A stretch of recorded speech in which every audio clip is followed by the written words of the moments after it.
ये देखें जी, उकाड़ा की फ्लोर मिल, हम लोगों ने साइट वेल्स के रहशी हैं, हम लोगों ने इधर से अल्लाह की राह कर देने के लिए आटा मंगवाया था।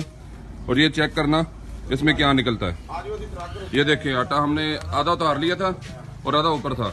हमें अचानक पता चला कि ये क्या हो रहा है।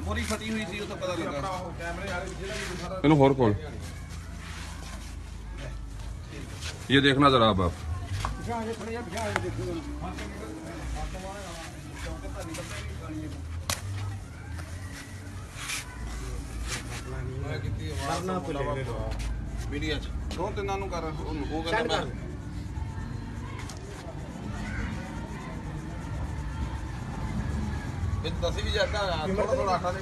ये आटा निकला और आगे आपको नजर आएगी, देखना फक नजर आएगी, बहुत ज्यादा फक नजर आएगी आपको।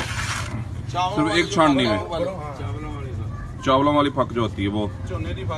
ये लफी फ्लोर मिल वाले हैं, उकाड़ा के लफी फ्लोर मिल वाले हैं।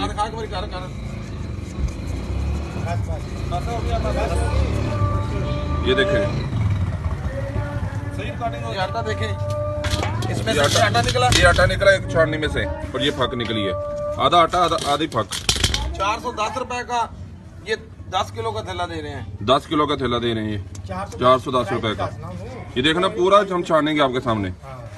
और छान, इसमें भी अभी फक नजर आ रही है इसमें।